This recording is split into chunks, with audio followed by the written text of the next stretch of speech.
एक situation imagine करने की कोशिश करते हैं। हम्म। मान लेते हैं कि देश में एक नया कानून बनना है, कोई बहुत ही क्रिटिकल रिफॉर्म है और टीवी पर, न्यूज़ चैनल्स पर बस इसी की चर्चा हो रही है। बिल्कुल, ऐसा अक्सर होता रहता है। राइट। तो अब लोकसभा ने हफ्तों की भयंकर बहस और ड्रामे के बाद आखिरकार उस बिल को पास कर दिया है। सरकार एकदम खुश है। लेकिन हमारी संसद तो बाइकैमरल है ना, यानी इसके 2 सदन हैं। तो वो फाइल अब जाती है राज्यसभा में और वहां जाकर असली खेल शुरू होता है। एग्जैक्टली वहां जाने के बाद अगले 180 दिनों तक एकदम सन्नाटा छा जाता है। राज्यसभा उस बिल को ना तो पास करती है, ना ही उसमें कोई बदलाव बताती है और ना ही उसे ऑफिशियली रिजेक्ट करती है। फाइल बस एक टेबल पर धूल खा रही है। तो क्या इतने हफ्तों की मेहनत बस ऐसे ही उस एक टेबल पर पड़े पड़े खत्म हो जाएगी? यहीं पर एक बहुत जरूरी सवाल उठता है, और कह सकते हैं कि हमारे संविधान का सबसे बड़ा टेस्ट भी यही होता है। जब पार्लियामेंट के दोनों हाउसेस के बीच एक ऐसा भयानक डेडलॉक बन जाए, गतिरोध आ जाए, जहां कोई भी पीछे हटने को तैयार नहीं है। Ego clash, right? बिल्कुल, एकदम ईगो क्लैश। तो संविधान निर्माताओं ने एक बहुत ही खास मैकेनिज्म तैयार किया है। एक ऐसा, आप कह सकती हैं, एक ब्रह्मास्त्र या न्यूक्लियर बटन जो इस तरह के डेडलॉक को तोड़ सकता है। तो आज की इस डीप डाइव में हम इसी ब्रह्मास्त्र को समझेंगे। हम सिर्फ वो किताबी परिभाषाएं नहीं रटने वाले, बल्कि देखेंगे कि कैसे एक साधारण सा कागज एक शक्तिशाली एक्ट में बदलता है। आप देख रहे हैं वकील साहब यूट्यूब चैनल। और आज कॉन्स्टिट्यूशनल लॉ सीरीज में हम बात करने वाले हैं ऑर्डिनरी बिल के बारे में। चलिए इसको थोड़ा अनपैक करते हैं। आज हमें आर्टिकल्स 107, 108 और 111 का पूरा पोस्टमार्टम करना है। लेकिन वो जो डेडलॉक वाला सस्पेंस है ना, उसे थोड़ी देर होल्ड पर रखते हैं। हाँ, पहले बेसिक तो क्लियर होना चाहिए। वही तो सबसे पहले मुझे ये बताइए, अगर कोई सांसद एक नया कानून बनाना चाहता है, लेकिन वो पैसों या टैक्स से जुड़ा नहीं है, मतलब आर्टिकल 110 या 117 का मैटर नहीं है और संविधान संशोधन भी नहीं है, तो वो बिल शुरू कहाँ से होगा? क्या इसके लिए कोई वीआईपी पास चाहिए जो सिर्फ लोकसभा में चलता हो? देखिए, ये जो वीआईपी पास वाली एनालॉजी है ना, ये बहुत इंटरेस्टिंग है, क्योंकि आमतौर पर लोगों को लगता है कि सरकार मतलब लोकसभा, लेकिन इसे ही हम ऑर्डिनरी बिल कहते हैं। और यहाँ सबसे फैसिनेटिंग बात यह है कि इसमें दोनों सदनों को बिल्कुल बराबर की पावर दी गई है। अच्छा, मतलब राज्यसभा से भी शुरुआत हो सकती है? बिल्कुल। आर्टिकल 107 के तहत एक ऑर्डिनरी बिल को किसी भी हाउस में पेश किया जा सकता है, चाहे लोकसभा हो या राज्यसभा, कोई वीआईपी पास नहीं चाहिए। एक सेकंड रुको, यहाँ मुझे एक डाउट है। क्या इसे सिर्फ सरकार के लोग, मतलब मंत्री ही ला सकते हैं?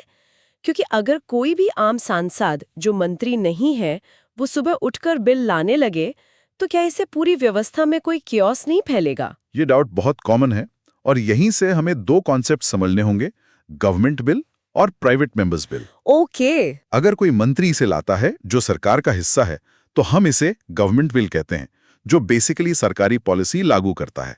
लेकिन अगर कोई ऐसा सांसद इसे लाता है जो मंत्री नहीं है, भले ही वो रूलिंग पार्टी का ही क्यों ना हो। हाँ, चाहे वो रूलिंग पार्टी का हो या विपक्ष का, अगर वो मंत्री नहीं है तो उसके द्वारा लाए गए बिल को प्राइवेट मेंबर्स बिल कहा जाता है। अच्छा, तो प्राइवेट का मतलब कोई कॉर्पोरेट या बाहरी इंसान नहीं है? वो बस एक इंडिविजुअल सांसद है। एग्जैक्टली। और एग्जाम के पर्सपेक्टिव से स्टूडेंट्स को ये बात एकदम क्लियर रखनी चाहिए कि संविधान की नज़रों में गवर्नमेंट बिल और प्राइवेट मेंबर्स बिल ये कोई ऑर्डिनरी बिल की अलग-अलग कैटेगरीज नहीं है। मतलब रूल्स दोनों के लिए सेम है? बिल्कुल, ये सिर्फ पेश करने वाले सदस्य के आधार पर नाम दिए गए हैं। पास होने का प्रोसीजर दोनों के लिए एकदम एक जैसा होता है। ठीक है। बिल हाउस में आ तो गया, चाहे कोई भी लाया हो, लेकिन अब ये लॉ कैसे बनेगा? क्या बस एक दिन सब लोग बैठते हैं, एक बार पढ़ते हैं और पास कर देते हैं? डेमोक्रेसी में काम इतना धीमा क्यों होता है? देखिए, अगर बस एक बार पढ़कर पास कर देंगे तो वो मेजॉरिटी की तानाशाही हो जाएगी। इसलिए बिल के जन्म के बाद उसे संसद की बहुत कड़ी अग्नि परीक्षा से गुजरना होता है। मुख्य रूप से एक बिल 3 चरणों से गुजरता है, जिन्हें हम 3 रीडिंग्स कहते हैं। 3 रीडिंग्स? तो फर्स्ट रीडिंग में क्या होता है? फर्स्ट रीडिंग सिर्फ एक फॉर्मल इंट्रोडक्शन होता है। बस फॉर्मल? हाँ, बस टाइटल पढ़ दिया, ऑब्जेक्टिव बता दिया और गैजेट में पब्लिश कर दिया। कोई बहस नहीं। यहाँ पर बात बहुत इंटरेस्टिंग हो जाती है। अगर फर्स्ट रीडिंग सिर्फ ट्रेलर है, तो क्या असली सर्जरी सेकंड रीडिंग में होती है? ये एकदम सही शब्द पकड़ा आपने, सर्जरी। सेकंड रीडिंग ही सबसे महत्वपूर्ण स्टेज है। यहीं पर बिल के सिद्धांतों पर, उसके प्रिंसिपल्स पर गहरी चर्चा होती है। और मैंने सुना है कि बिल को कमिटीज के पास भी भेजते हैं। हाँ बिल्कुल, अगर मामला टेक्निकल है तो इसे सिलेक्ट कमेटी या दोनों सदनों की जॉइंट कमेटी को भेजा जा सकता है, और कमेटी से वापस आने के बाद क्लॉज बाय क्लॉज जांच होती है। मतलब एक एक लाइन और एक एक शब्द पर बहस। एग्जैक्टली और यहीं पर अमेंडमेंट्स यानी बदलावों पर वोटिंग होती है। विपक्ष अपने बदलाव बताता है, सरकार डिफेंड करती है। ये सबसे लंबा प्रोसेस है। ओके, तो सर्जरी हो गई, फिर थर्ड रीडिंग में क्या बचा? थर्ड रीडिंग में कोई नए अमेंडमेंट्स नहीं लाए जा सकते। वहां बस फाइनल फॉर्म पर चर्चा होती है और पास करने के लिए फाइनल वोट पड़ता है। ठीक है, तो एक हाउस से बिल पास हो गया, अब वो जाएगा दूसरे हाउस में। तो दूसरे हाउस के पास क्या ऑप्शंस होते हैं? दूसरे हाउस के पास 4 बहुत ही क्लियर ऑप्शंस होते हैं। पहला, वो बिना किसी बदलाव के बिल पास कर दें, जो कि सबसे आइडियल सिचुएशन है। हाँ।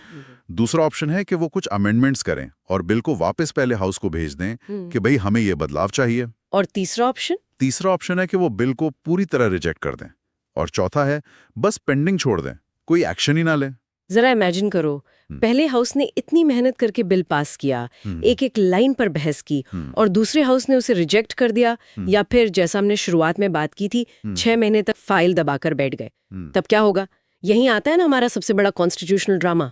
बिल्कुल, इसी सिचुएशन को हम संवैधानिक भाषा में डेडलॉक कहते हैं, और आर्टिकल 108 के तहत डेडलॉक 3 स्थितियों में माना जाता है। वो 3 स्थितियां क्या है?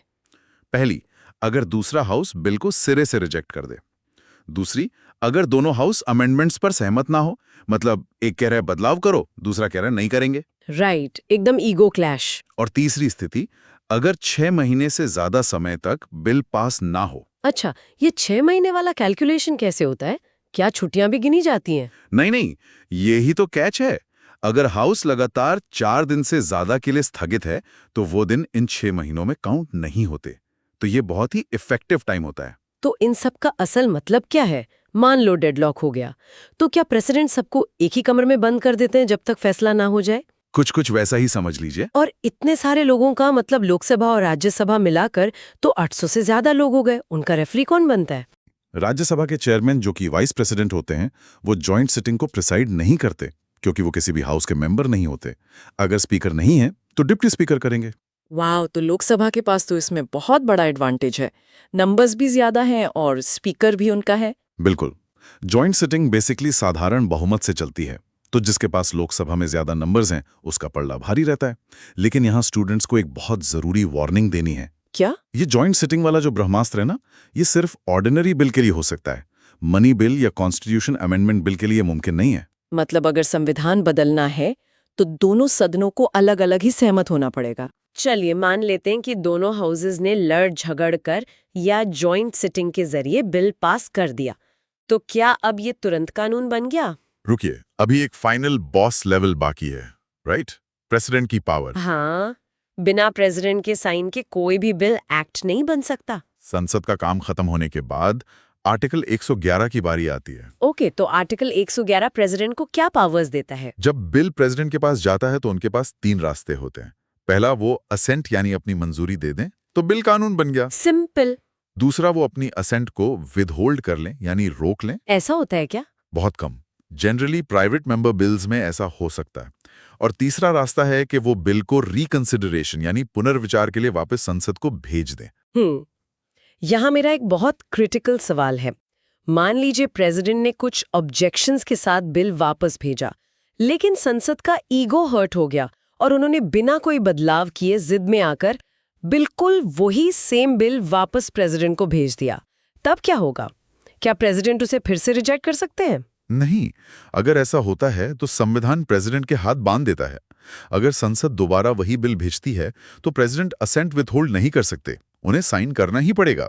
ओहो, मतलब अल्टीमेट पावर तो संसद के पास ही है। बिल्कुल। और देखिए, एग्जाम के लिए एक और चीज बहुत क्रूशियल है, ऑर्डिनरी बिल और मनी बिल का कंपैरिजन। हाँ, ये तो फेवरेट क्वेश्चन है एग्जामिनर्स का। अगर हम आर्टिकल्स की बात करें तो ऑर्डिनरी बिल आर्टिकल 107 में है और मनी बिल 110 में। राइट। इंट्रोडक्शन देखें तो ऑर्डिनरी बिल किसी भी हाउस में आ सकता है, लेकिन मनी बिल सिर्फ और सिर्फ लोकसभा में आता है। और प्रेसिडेंट की रिकमेंडेशन? ऑर्डिनरी बिल में प्रेसिडेंट की पूर्व सिफारिश नहीं चाहिए, लेकिन मनी बिल में वो मस्ट है। और राज्यसभा की पावर का क्या? मनी बिल में तो उन्हें एकदम साइडलाइन कर दिया जाता है ना? एग्जैक्टली ऑर्डिनरी बिल में दोनों की पावर लगभग बराबर है, लेकिन मनी बिल में राज्यसभा के पास सिर्फ रिकमेंडेटरी पावर होती है। वो बस 14 दिन तक बिल रोक सकते हैं। मतलब मनी बिल में डेडलॉक हो ही नहीं सकता, तो जॉइंट सिटिंग का भी कोई सवाल नहीं है। बिल्कुल सही। अच्छा, ये तो हो गया संसद का अंदरूनी मामला, लेकिन क्या कोर्ट बीच में आ सकता है? मतलब अगर संसद बिल पास करने में कोई गड़बड़ी कर दे, कोई प्रोसीजर फॉलो ना करे, तो क्या जुडिशरी दखल दे सकती है? ये एक बहुत ही शानदार लीगल डिबेट है और इसके लिए हमें 2007 का एक बहुत ही लैंडमार्क केस लॉ देखना होगा। Raja Rampal versus honourable speaker Lok Sabha. Raja Rampal case, ये स्टूडेंट्स को परमानेंटली याद रहना चाहिए। तो इस केस में क्या हुआ था? इसमें सुप्रीम कोर्ट ने संसदीय कार्यवाही यानी पार्लियामेंट्री प्रोसीडिंग्स और उनके प्रिविलेजेस पर बहुत अहम फैसला दिया था। कोर्ट ने कहा कि देखिए, आर्टिकल 122 के तहत आमतौर पर कोर्ट्स संसद के मामलों में दखल नहीं देते, वो एक रिस्ट्रेंट रखते हैं। मतलब प्रोसीजर की छोटी-मोटी गलतियों पर कोर्ट नहीं बोलेगा। हाँ, लेकिन अगर कोई सब्सटैंटिव इलीगैलिटी होती है या फिर कोई कॉन्स्टिट्यूशनल वायलेशन होता है, मतलब संविधान का ही उल्लंघन कर दिया। एग्जैक्टली तब जुडिशियल रिव्यू पूरी तरह से एक्सक्लूडेड नहीं है। वाओ! तो अगर एग्जाम में ज्यादा मार्क्स चाहिए, तो बस ये लाइन लिखनी है कि पार्लियामेंट्री प्रोसीजर में कोर्ट्स जनरली रेस्ट्रेंट रखते हैं, लेकिन कॉन्स्टिट्यूशनल वायलेशन पर जुडिशियल रिव्यू हो सकता है। बिल्कुल, ये लाइन आपको एक्स्ट्रा मार्क्स दिलाएगी। चलिए, तो आज हमने पूरा प्रोसेस डीकोड कर लिया। पूरे कॉन्सेप्ट को दिमाग में लॉक करने का एक बहुत ही सिंपल शॉर्टकट बताती हूँ।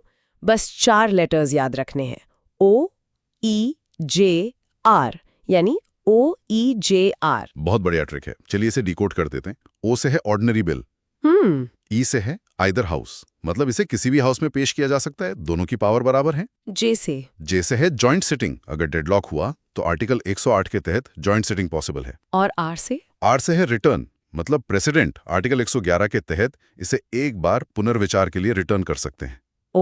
EJR एकदम सॉलिड मेमोरी लॉक है। तो अगर हम आज के डिस्कशन को समराइज करें और आपके उस ओपनिंग सवाल का जवाब दें, डेडलॉक होने पर या 6 महीने तक फाइल पड़े रहने से बिल मरता नहीं है, जॉइंट सिटिंग बुलाई जाती है। और एग्जाम के लिए स्टूडेंट्स को 3 बड़े सवाल तैयार करने चाहिए। पहला, बिल पास करने का प्रोसीजर, वो तीनों रीडिंग्स। दूसरा, ऑर्डिनरी और मनी बिल का अंतर, आर्टिकल 107 वर्सेस 110। और तीसरा, जॉइंट सिटिंग, आर्टिकल 108। बेहतरीन। खत्म करने से पहले ना, मैं एक सोचने वाली बात छोड़ना चाहती हूँ। हमने देखा कि अगर संसद द्वारा दोबारा भेजे गए बिल पर प्रेसिडेंट को साइन करना ही पड़ता है, तो क्या प्रेसिडेंट के पास सच में ऑर्डिनरी बिल्स पर कोई असली वीटो पावर है, या ये सिर्फ एक स्पीड बम्प की तरह है जो बस कुछ दिनों के लिए प्रोसेस को धीमा कर सकता है पर रोक नहीं सकता? क्या ये सिस्टम सही है? सोचिएगा इस पर। बहुत ही प्रोवोकेटिव थॉट है। और अगर आपको ये वीडियो पसंद आई हो तो लाइक करें, कमेंट में अपनी राय बताएं और कॉन्स्टिट्यूशनल लॉ सीरीज के लिए वकील साहब यूट्यूब चैनल को सब्सक्राइब करें।